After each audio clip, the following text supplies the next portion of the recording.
Good morning बच्चों। आज हम आपको क्वेश्चन नंबर 7 से कराने जा रहे हैं। 6 क्वेश्चन हम आपको पहले करा चुके हैं। पार्ट 1 में से माता का आंचल, उसके 6 क्वेश्चन करा दिए थे। आज हम आपको और क्वेश्चन कराने जा रहे हैं। तो 7 क्वेश्चन देखेंगे आप। क्या है कि पाठ पढ़ते पढ़ते आपको भी अपने माता पिता का लाड प्यार याद आ रहा होगा। अपनी इन भावनाओं को डायरी में अंकित कीजिए। देखिए, जब आप चैप्टर पढ़ रहे थे तो आपको भी ऐसा लगता था ना कि हम अपनी माँ के सबसे ज़्यादा करीब हैं या पिता के सबसे ज़्यादा करीब हैं। पिता के करीब होते हुए भी हम क्या है, माँ के जो आंचल है उसमें अपने आप को सबसे ज़्यादा सुरक्षित महसूस करते हैं।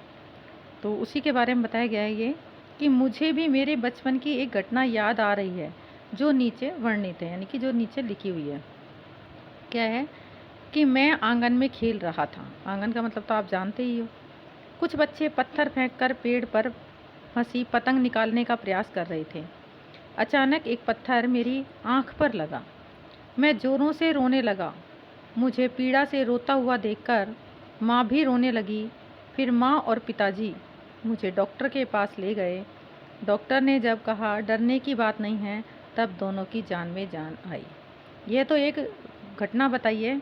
बाकी आप इसके अंदर आप अपनी अगर कोई बचपन की घटना है तो आप उसको लिख सकते हैं। कोई सी भी घटना जो आपके साथ घटी है आप उसको लिख सकते हैं, वो भी सही मानी जाएगी। और प्रश्न नंबर है 8। यहाँ माता पिता का बच्चे के प्रति जो वात्सल्य व्यक्त हुआ है, वात्सल्य यानी कि जो प्यार व्यक्त हुआ है, उसे अपने शब्दों में लिखिए। माता का आंचल। मैं माता पिता के वात्सल्य का बहुत सरस और मनमोहक वर्णन हुआ हूँ। इसमें लेखक ने अपने शैशव काल का वर्णन किया है। भोलानाथ के पिता के दिन का आरंभ ही भोलानाथ के साथ शुरू होता है। उसे नहलाकर पूजा पाठ कराना, उसको अपने साथ घुमाने ले जाना, उसके साथ खेलना, वह उसकी बाल सुलभ क्रीड़ा से प्रसन्न होना और उसके स्नेह व प्रेम को व्यक्त करता है। आपने देखा होगा ना कि बचपन में बच्चे किस तरीके की हरकत करते हैं, जो बाल सुलभ, जो बचपन में जो खेल खेलते हैं उसके बारे में। भोलानाथ की माता वात्सल्य व ममत्व से भरी हुई है। भोलानाथ को भोजन कराने के लिए उनका भिन्न भिन्न तरह से स्वांग रचना एक स्नेही माता की ओर संकेत करता है, जो अपने पुत्र के भोजन को लेकर चिंतित है। दूसरी ओर उसको लहूलुहान व भैंसे कांपता देखकर माँ स्वयं भी रोने व चिल्लाने लगती है। अपने पुत्र की ऐसी दशा देखकर माँ का हृदय भी दुखी हो जाता है। माँ का ममतालु मन इतना भावुक है कि वह बच्चे को डर के मारे कांपता देखकर रोने लगती है। उसकी ममता पाठक को बहुत प्रभावित करती है। आगे आपको 8 नंबर का आंसर समझ में आ गया होगा। क्वेश्चन नंबर है हमारा 9। माता का आंचल। शीर्षक की उपयुक्तता बताते हुए कोई अन्य शीर्षक सुझाइए। यानी कि अगर इसके अलावा और अगर आपको कोई शीर्षक इस पाठ में से लगता है कि ये होना चाहिए तो आप उसको लिख सकते हैं। लेखक ने इस कहानी के आरंभ में दिखाया है कि भोलानाथ का ज़्यादा से ज़्यादा समय पिता के साथ बीतता है।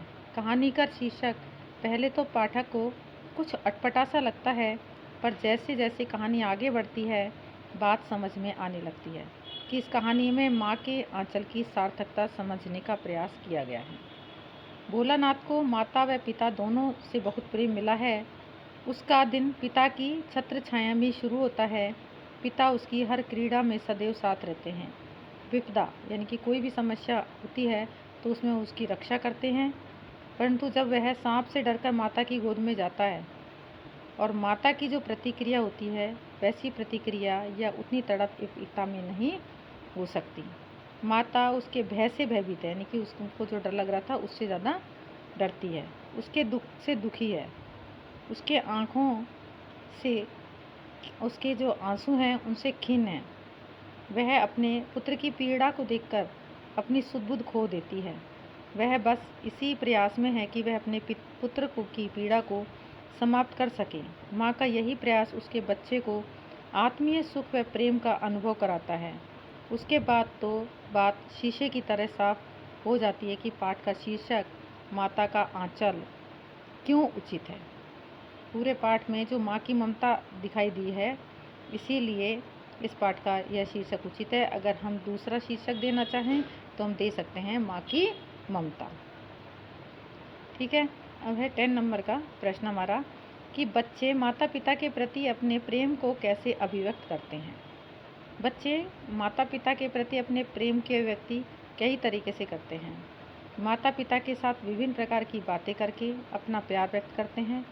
माता पिता को कहानी सुनाने, कहीं घुमाने ले जाने या उनके साथ खेलने को कहकर, माता पिता के साथ नाना यानी कि विभिन्न प्रकार के खेल खेलकर, माता पिता की गोद में बैठकर या पीठ पर सवार होकर, वे अपने माता पिता से रो धोकर या जिद करके कुछ मांगते हैं और मिल जाने पर उसको विभिन्न तरह से प्यार करते हैं और माता पिता के साथ रहकर उनसे अपना प्यार व्यक्त करते हैं।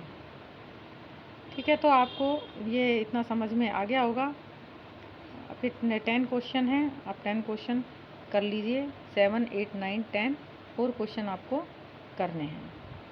ठीक है, अपनी हिंदी की नोटबुक में करना है आपको ये, और नीट एंड क्लीन वर्क करना है आपको।